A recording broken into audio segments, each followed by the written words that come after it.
Who should own Greenland? The furious row has taken the United States and its European allies to their lowest ebb in decades. And it's not just about whose flag should fly over the world's largest island, 2.1 million square kilometres of frozen ice, 4 times the size of France. It's also a furious head-on clash over beliefs. Should our world still be governed by the mid-20th century's rules? Or is it now a world dominated by a handful of giant T-Rexes, whose might gives them the right to stride it with brute force? And those belief systems are irreconcilable, which is why some now think America and Europe are heading for a divorce. Welcome to The General and the Journalist. How are you, Patrick? I'm very well, thanks for asking, Tom. How are you? I'm okay. Just about keeping up with the dizzying pace of this extraordinary year we're having. Now, we're recording this on Wednesday morning as world leaders, Donald Trump very much included, descend on Davos, that Swiss ski resort, for a very long day of meetings, and I suspect an awful lot more shouting as well.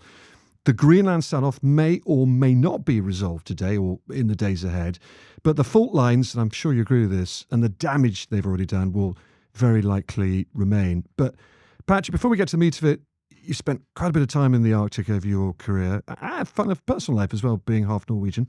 And for those watching on YouTube, they can see evidence of your Norwegianness with your brilliant jumper, I think we could call it. But what is it like up there? What's it like in the Arctic? Well, it depends on what time of year you go up there, Tom. In the summer, it's not a very long summer. It's wet, and the mosquitoes descend on you like a sort of plague. But of course, in the winter, it's pretty cold. I mean, as you say, I spent a fair bit of time up there. So when I was younger, a young captain, I did 3 winter deployments. So that's 3-month deployments, about 350 kilometers north of the Arctic Circle, as part of a NATO formation, which in those days was multinational. It was about 5 or 6 different countries, and it was designed to cover the flanks of NATO, the vulnerable flanks, and in this case, the northern flank. And we spent 3 months living in tents and sometimes in snow holes. It's the toughest environment, bar none, that I've soldiered in, and I think anyone who soldiered in it would say that. So, obviously it's cold. Most of the time it hovers around -10, -15, but it went down as far as -42 for some of the deployments I was there. And that's cold. I mean, it hurts to breathe. If you can imagine when you need to go and relieve yourself, you have to squat outside, and let me tell you that that it freezes instantly. So it's quite hard work, just the process of exercising your bodily functions, and you spend your time doing things like preparing for what happens if you go through the ice. So that involves physically skiing into a hole that we've cut in the ice, and then having to get yourself and all your equipment out. Weapons freeze, engines don't work. It's a very, very difficult environment to live in, let alone to fight in. I never thought about the bodily functions element. I must admit that's a wonderful granular detail. But presumably it's also pretty difficult to defend. I mean, forget the conditions. There's the vast expanse of it as well, an expanse which is often very hard to traverse over. Well, whether you're attacking or whether you're defending, actually the first thing you have to do is to be able to survive. And so an awful lot of the Arctic training that you go through, and you do a lot. I mean, this is very, very specialized, a very specialized operating environment. And the environment is more dangerous than the enemy. I mean, it will kill people in hours. In the jungle, you can get killed, but you'll generally speaking survive if you make a mistake. But in the Arctic, if you make a mistake, you're going to be dead in hours. And so it's no accident that there are very few nations who are really good at this. We have small quantities of troops. We used to have much larger who are trained for it. But the difference between being prepared and unprepared, I think, comes out in how the Winter War played out in 1939, 1940, where the Soviets who invaded Finland in the early months of that campaign lost 45,000 soldiers, and the Finns lost 4,000. And the Wow. reason was that the Finns knew how to operate in that environment, and the tactics they conducted were suited to it. So you don't step into Arctic warfare without being good at it and without specializing in it. It's not a place for amateurs. No, it doesn't sound like it. And of course, now, sometimes it's been a pretty much a substantial backwater, but now it's very much a region with very fast growing geopolitical importance. I mean, it was always important in the Cold War. Um, I mean, not as important as the central region, which, of course, where the vast mass of Soviet armed forces were focused. But it was important to deny the North Cape, parts of North Norway, and Svalbard to the Russians. We had to, crucially, I mean, this was an environment where you had people operating on land, but of course, the most important operations we conducted up there were at sea in the maritime domain, because we had to try and deny the Northern Fleet access into the Northern Atlantic. And that's where the Greenland, Iceland, UK gap really came into play. And I grew up and was educated with a generation of Royal Naval officers and indeed Royal Air Force pilots who had spent their lives operating up there. And of course, particularly the silent service, the submarines, who spent months of their lives jousting in a very, very secret war, constantly through the Cold War with the Soviets, and it's the front door to Canada and the United States. So it's always been important, but now, of course, it's become even more important for all the reasons that we'll go on to discuss. Not least because Putin really put a marker down in 2007 at his Munich Security Conference speech, where he declared that Russia was going to become the preeminent Arctic power. Mm. A big moment. Actually, a really interesting moment in Putin's diversion from the West, but that's probably for another podcast. Anyway, let's spend a little bit of time, because it's very much the issue du jour, talking about Greenland, Tom. So I heard a Democratic senator say that Trump tends to ask the right questions. He just doesn't always have the right answers. Is he asking the right questions about Greenland?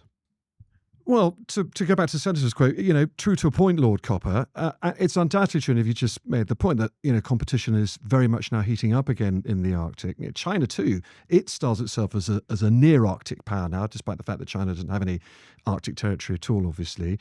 But it's trying to acquire land, it's trying to acquire an airport lease in Iceland.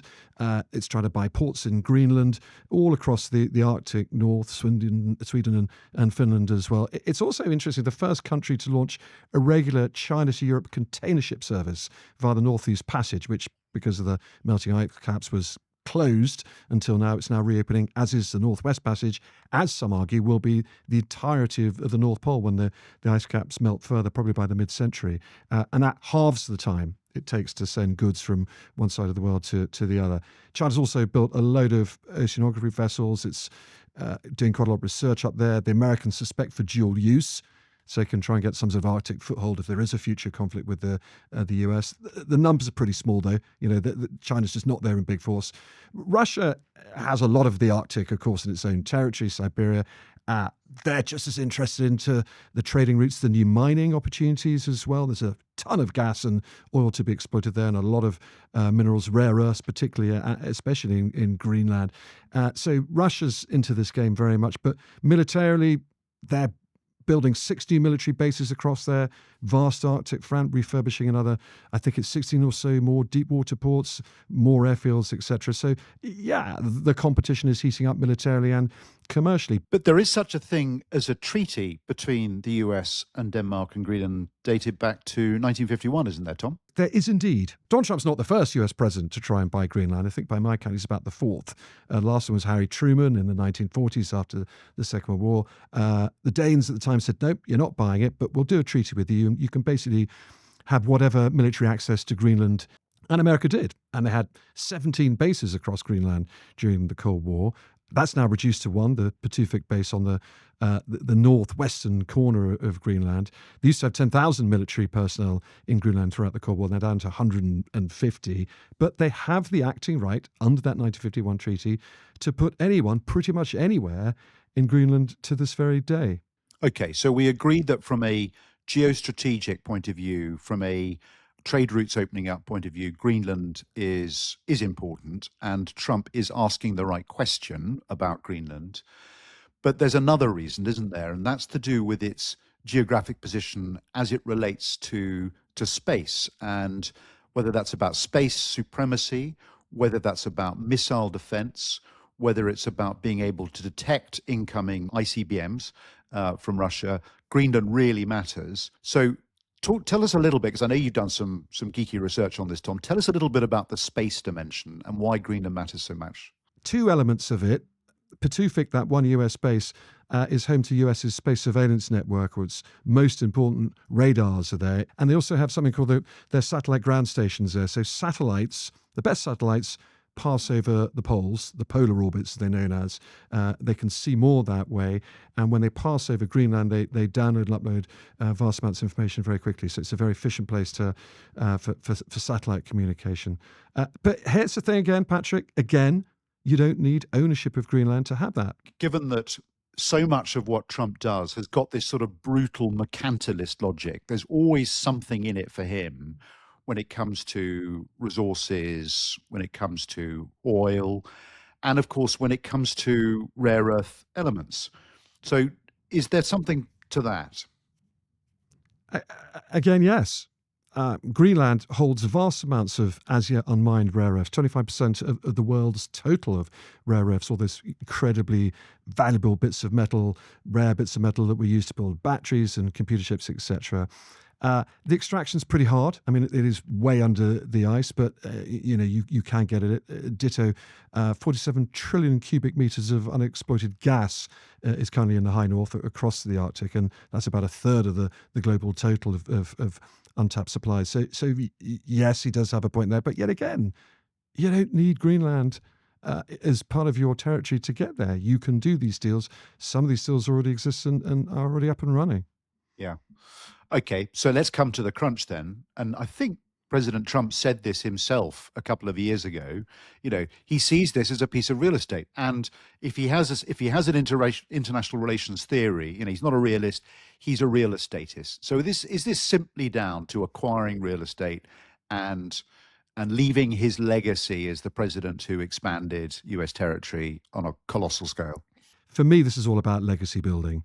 He wants to expand the continental US because other presidents before him have failed, and he wants to leave something, a mark. And what does he know all about? He knows about real estate. He said this in a New York Times interview a week back.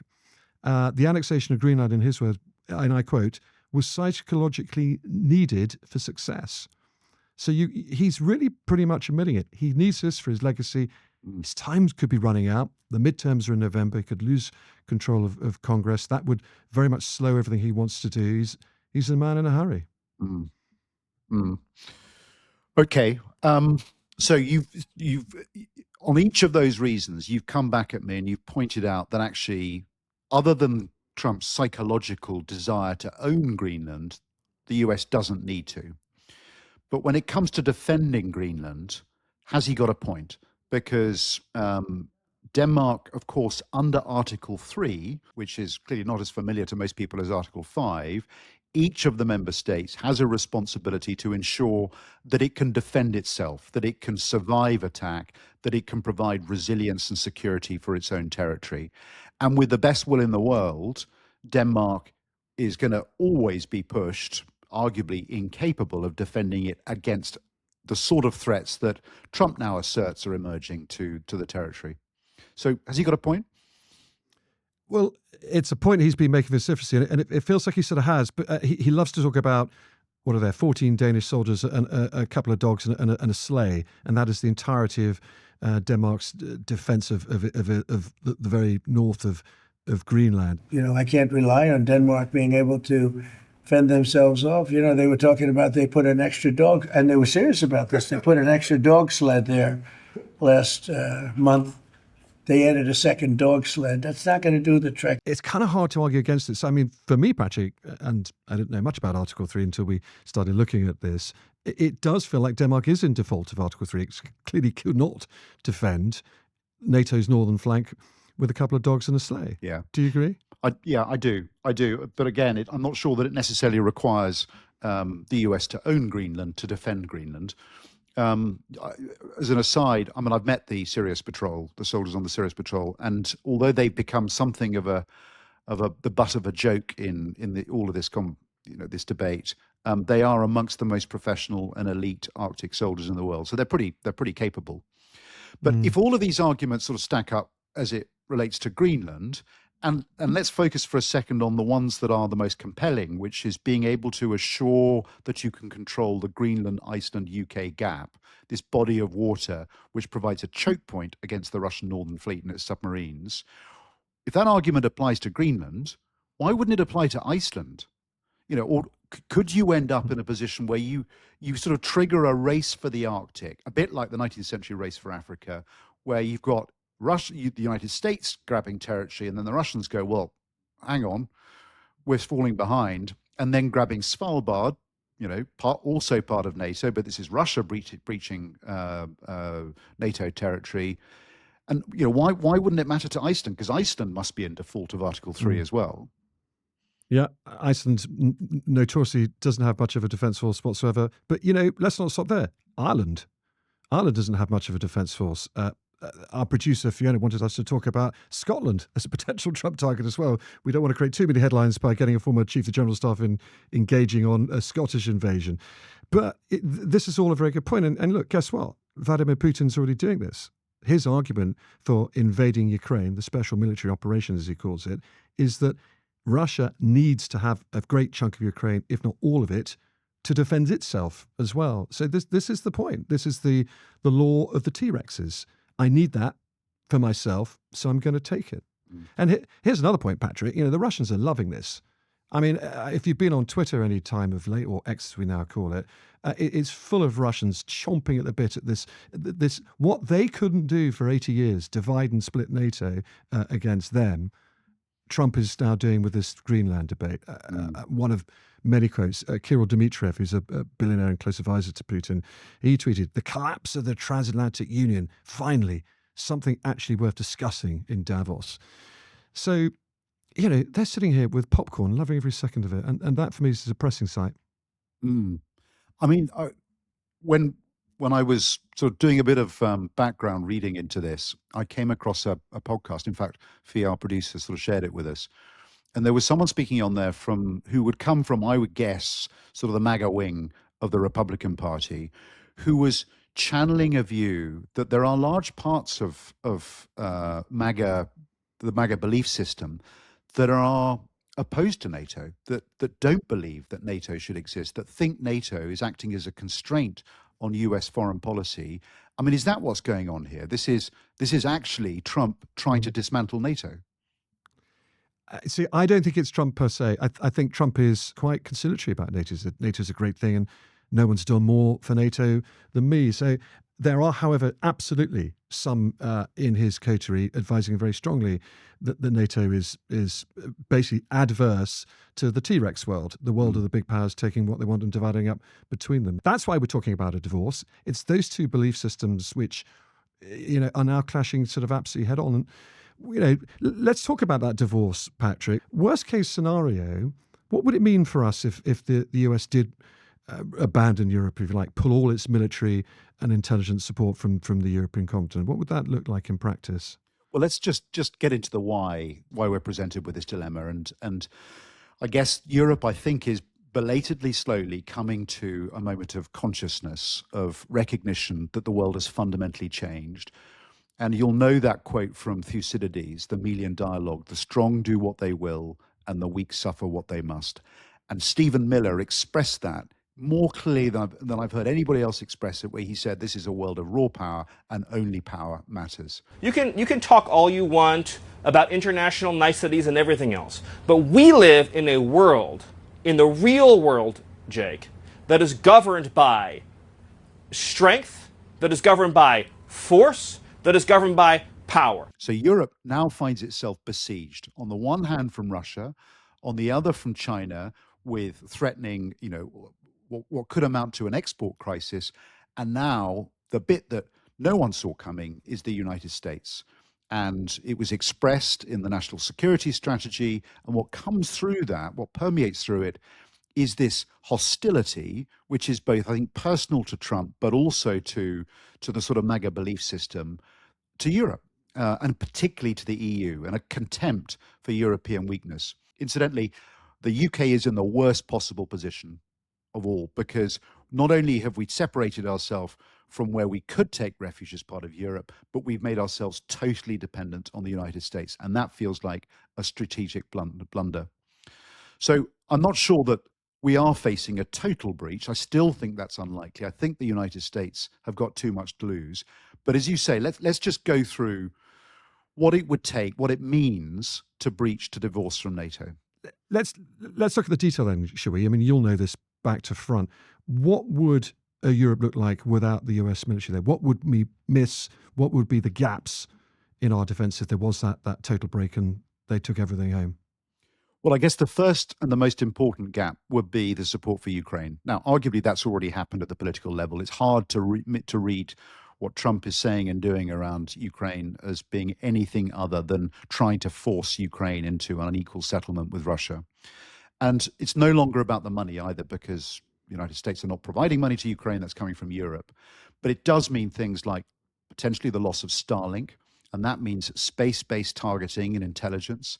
It means the loss of air defense and air defense assets that Europe simply cannot provide in the short or even the medium term. Now, that doesn't necessarily lead to Ukraine's defeat. I still think Ukraine can hold out with European support, but it makes it very, very much harder. It would be a massive stepping up for Europe to step into the breach to take care of all of Ukraine's defence, of the sort would really trouble European governments. But yeah, European defence in general then. I mean, for example, manpower, there are 120,000 US troops on the European continent at the moment, aren't they, all over the place? Yeah, so you've got, just on the land domain, you've got third corps, three corps, which is assigned to Europe. That's, as you say, at about 120,000 troops. And then behind that, you've got the reinforcements, which is Fifth Corps. And that amounts to about 300,000 troops with all their associated equipment and enablers. And that is a crucial part of NATO's plans to defend Europe and therefore to deter Russia. So one way or another, you've got to find another 300,000 troops. Right. So that's 120,000 US troops in Europe, 200,000 in reserve in the US, 300,000 to make up. We're just not going to do that. What about equipment, Patrick? What does the America take home in terms of combat hardware? Well, in combat hardware, we need to find an additional 400 combat aircraft, about 20 warships, so 20 destroyers, and then critical capabilities like big wing signals intelligence. So this provides electronic and communications intelligence. Europe has very little, I think really only 3, which are part of the Royal Air Force, compared to about 17 that the United States have. Then you've got heavy lift aircraft, so the C-17s and the C-5s, we have none. And then you get to the air defense. Not only is it important for Ukraine, but what we call theater air defense, so that's sort of exo-atmospheric. These are the sort of Patriots and THAAD batteries. Again, Europe is developing those capabilities, but very, very slowly. And then critical capabilities like air-to-air refueling. I mean, just the numbers of air-to-air refueling aircraft that the US have deployed over the last 24 hours into the Gulf theater, Europe couldn't get close to that. And then really crucial capabilities for taking the fight deep into Russia. This is the sort of deep precision strike capabilities. Europe, again, is developing those. I mean, there is definitely movement, but it would take a long time to replace it. And I guess the thing that people don't see, the glue that holds all of this together, is in many respects the most important.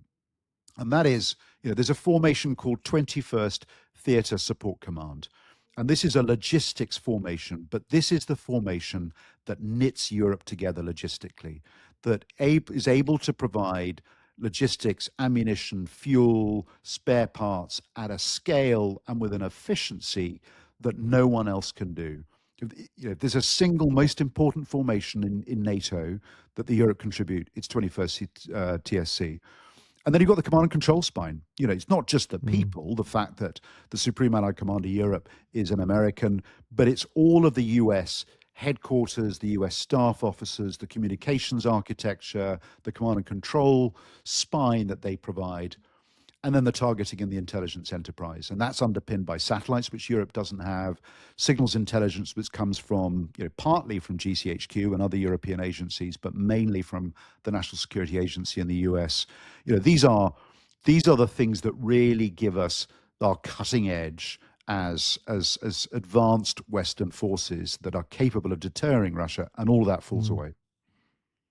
I mean, the picture, therefore, that you're painting without US presence whatsoever in Europe and everything goes home is effectively some military capabilities, obviously some pretty good ones, but nothing that really can sustain a long fight or penetrate deep into Russia. We can't move stuff, we can't see stuff. We could put up a defense for a couple of weeks, but after then we'd basically have to put up the white flag to an invading country like Russia. Is that right? Well, I wouldn't say that we put up the white flag because ultimately, Well, and you and I have talked about this many times, the physical, the moral, and the conceptual components of fighting power, the physical does matter, and we're weaker without the US. But conceptually, we're still strong, and it comes down to will. Who saw Ukraine being able to resist for 4 years? So that if there's a will, there will be a way. But bottom line, without the US, Europe would be slower to respond. It would be much less able to endure and sustain fighting. It would, as you say, be blind and deaf. It would be much less lethal, and it would be more incoherent and divided. And that makes it easy prey for Putin. And arguably, in a world of T-Rexes, it leaves China, and God forbid, the United States, to pick over the carcass. Well, that's a hell of an analogy. I mean, practically, it means Russia would be very tempted to just walk into Estonia or Lithuania or across the Finnish border because they know really we wouldn't be able to stop them. And then, of course, Patrick, there's nuclear weapons. Yes, and the problem is that, first of all, there would be a huge deterrence gap because Europe has 550 warheads between France and the UK, and the UK's nuclear deterrent, although it is truly independent, it's not in terms of development. We are completely reliant on developing our nuclear deterrent with the United States. And so Europe is left with 550 warheads, strategic nuclear weapons, against the Russians, who have 5,500. And there is a massive credibility gap there. And, it doesn't necessarily mean that wouldn't deter Russia, because 550 warheads can still do an enormous amount of damage to Russia. But we have a gap between, if the only weapon we have is a strategic nuclear weapon and our conventional forces are weak, then you're not deterring effectively. So it's incredibly important to restore conventional deterrence. And that arguably is more pressing than it is to worry about the nuclear dimension, though we will have to come to that. Well, Patrick, that's a fairly stark picture and a fairly depressing one if you're a European. But let's flip the coin. This is not all a one-way street, though it can feel like it a little bit. The US does also need Europe, and that's why they're here, after all. Yeah, it does. It's a really important point. This will hurt the United States. It'll leave the United States weaker. So just you think about the physical things that the US gets from Europe. First of all, they rely heavily on Europe for logistics. So the bases that the Americans have in Europe are a critical part of the United States global logistics network. And they get this incredibly cheaply, and it's very, very efficient. So if you just take the base at Ramstein, if you are a US soldier and you get wounded somewhere in the Eastern Hemisphere, so a long way away from Europe, then Ramstein is the place you come. It's the global Medivac hub, and that would double the transit time for casualties to get back to the United States. And then, of course, there are about 100,000 troops that live in Europe. The US are going to have to find places for them to live, and that's going to come at cost. The other thing the Europe gives them is guaranteed what we call access basing and overflight. So this is the ability to use airspace with almost complete freedom to pursue your missions. And the US have that at the moment. They've got guaranteed ABO. They would lose access to that airspace, the ability to refuel, the ability to base, all of the advantages that their presence in Europe gives them. And then they could potentially lose naval bases. So they rely very heavily on Rota in Spain and Sigonella in Italy. And if they didn't have those, they couldn't maintain a permanent naval presence in the Mediterranean. And world history tells you that the Mediterranean is an absolute strategic cockpit. It's an incredibly important body of water. And then you get into what really matters, and that's why they're pursuing this agenda on Greenland, which is ballistic missile defense and early warning. And the geography of Europe, particularly RAF Fylingdales in the UK and Vardø in Norway, allow them to anticipate, to see Russian ICBMs in enough time to be able to respond. If they lost that, it would create a massive blind spot, and they couldn't replace it. And then on intelligence, I mean, the intelligence community and capabilities are vastly dominated by the United States. In the Five Eyes network, the US are definitely the superior partner and provide the bulk, probably 80% of the intelligence. But one of the reasons they have this Five Eyes framework is because they rely on the capabilities and the geography that the UK, Canada, New Zealand, and Australia can provide. Now, let's assume that Australia and New Zealand would remain within what would then be a Three Eyes, but if the UK and Canada departed, it would create huge intelligence gaps and indeed capability gaps that the US couldn't replace or would take a long time to replace. So, the US would pay a very, very heavy price for a breach with Europe on the sort of scale that we're talking about. Although, once again, I don't think it's likely to come to that. So, Tom, that's quite a big bill, and it's going to take a lot of money and a lot of time. How do we close that gap? I mean, you've been digging into some of the numbers here. Just give us a feel for what it would take. I have, and guess what? There is actually a price tag on this, which is rather helpful for us because a think tank, a brilliant one, London-based one called the IISS, and they estimate in a report written in May last year that to replace all the conventional military capabilities that the US currently has in Europe that protect us, we would have to spend $1 trillion US dollars. Which is an unfathomably large amount. And to put that into context, the UK government's national annual spend, so for the entire year, the entire UK government spends something like 1.29 trillion pounds. So it's getting close to a astronomically enormous amount. And then there's the time frame we'd have to do this in. It would take a long time to build and to establish, and some technologies to completely design from fresh. The very high-end stuff is years in the making. Overall, the IISS estimate it would take 25 years, actually, to fully replace all the American systems and then integrate them into a working European defence force or structure, which we also don't currently have. That is Cold War levels of defence spending. Up to 5% of GDP, possibly even more. Most of us are hovering around 2% or more at the moment, a couple of outliers. This really come down to the big four. There'd be Britain, France, Germany, and Poland. Poland being the big new military superpower in Europe. And that's 250 billion quid each. And you think Keir Starmer can't even save £3 billion on disability benefits reform. We had a terrible row about last year, and we've got absolutely no sign of the Defence Investment Plan, the thing that you and I moan about quite a bit, which is how the UK government is supposed to be paying for all the upgrading it promised in the SDR last June. For me, simply replacing the US fiscally is just undoable. So, yeah, a divorce would be a very, very painful and expensive process indeed, really. And I think actually politically impossible to replicate outside of a total war scenario. I'm not sure about that, Tom. I mean, £1 trillion, euros, dollars, whatever the figure is a lot of money. But it's over 25 years. It requires European countries to go back to Cold War levels of spending. Well, we've committed to that already. We've said that we're going to spend 5% of GDP at The Hague this year. And that's not just from 4 countries, it's from all of the European countries.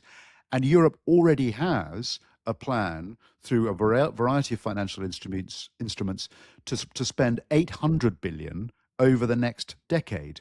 So we're not that far off. I think the issue is that we're simply not doing this with the urgency that's required. I mean, the crucial word there is said. Europe has said it's going to do this. The British government had said it will spend 5% of GDP on defence by 2035, without absolutely no plan whatsoever and a whole load of lip service. And yeah, the Germans are considerably increasing their defence spending, and good on them, as are the Poles. But quite frankly, the rest of us, the UK included, I can't see it. Okay, here's another question. I can't even believe we're asking it, actually. It seems so incredibly surreal, even a couple of months ago. Could Europe and America ever actually go to war? I mean, I've never even thought about it, Tom. It's simply so far outside my frame of reference that it's not something I've ever contemplated. I think, for what it's worth, there is a NATO country that is actively contemplating what it would mean to be at war or to find themselves under attack from the United States, and that, of course, is Canada. Yeah. And that's emerged in the last day or two. This is an extraordinary story. Canada actively doing war games to try and play out the scenario.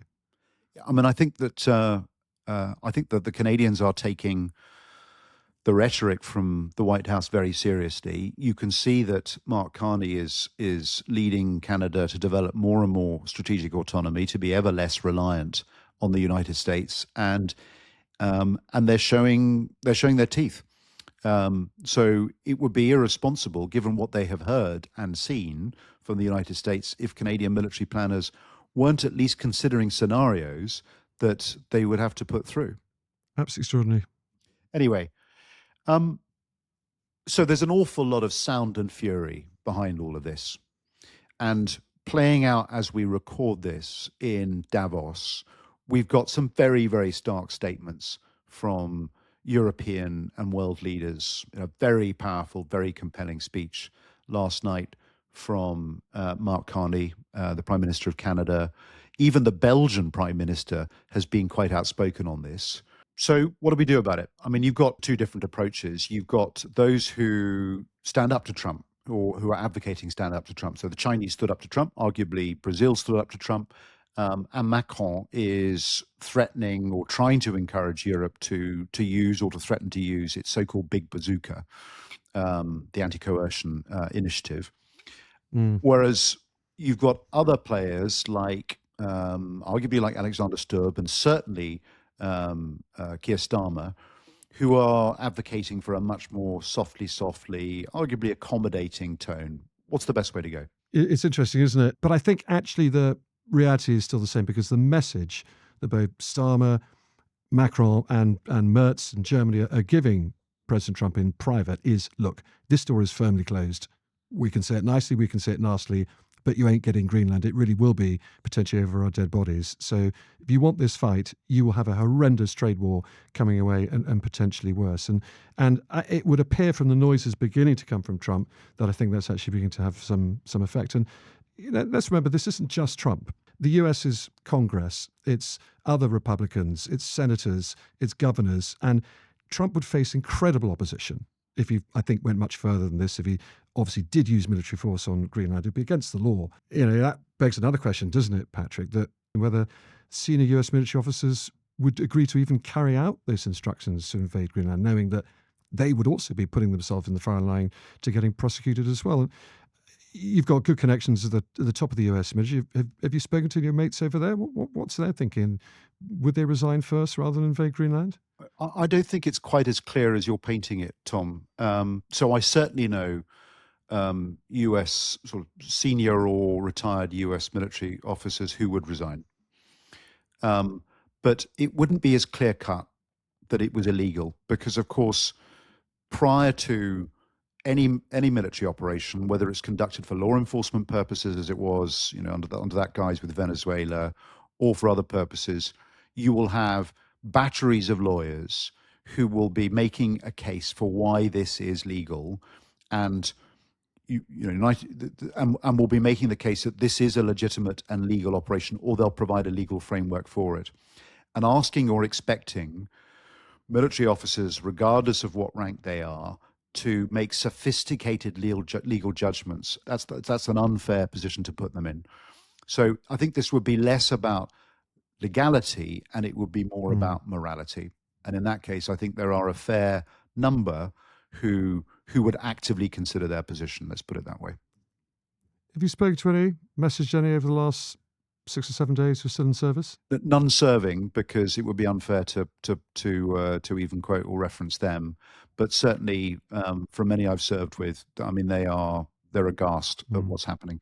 How would you rate this in a quite a long list of US, UK or US European splits sort of over the last sort of few decades. Suez, Vietnam, Balkans. Where does this one rate? So within NATO, we've actually been in a worse spot. We were in a very bad spot in Suez. Vietnam was a real crisis where most European allies refused to support the Americans. The Balkans in 1992 was a major breach with the Americans, where the French and the British were being quite activist and operating independently from the US. And then, of course, the Gulf War in 2003 and the whole French cheese-eating surrender monkeys debacle. These were very, very deep splits. And of course, it does not feel like it now, but at the time it did. So it's difficult to know because we're caught up in the storm at the moment. So there have been worse splits, and we have found a way of steering a course through them. But there is something that feels fundamentally different because I think the world that we were operating in when those crises happened has now gone. The norms of behavior are evaporating. And so however this ends up, the world is fundamentally different, and we need to wake up to that. So we sort of talked ourselves to a conclusion, Tom. Why don't you call it? Has the divorce begun? For me, it feels like we'll go back into a bit more marriage guidance counselling and a bit of life support for this relationship, but the divorce is not happening as of yet. And I totally agree with you. The lesson for Europe is step up.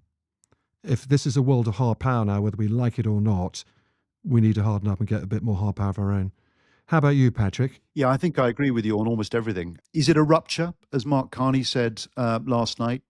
Possibly. It's certainly an inflection point. And I think, as you've said, it's the clearest signal yet that Europe has to take responsibility for its own security. And it's got to regain leverage, because this is all about transactionalism and leverage. And on that sign of unity in this fractured, disunified world, we should wrap this up. We'll be back next week, where we may get the fourth international crisis in 4 weeks. 3 so far in 3 weeks in this year. We may get a quieter week. Who knows, Patrick? In the meantime, please keep on sending us your emails and your thoughts, questions, whatever you'd like to say. It's always hugely interesting to hear it. The email address, generalandjournalist@thetimes.co.uk, generalandjournalist@thetimes.co.uk. And until next week, Patrick, where the world may be different yet again, goodbye. Bye, Tom.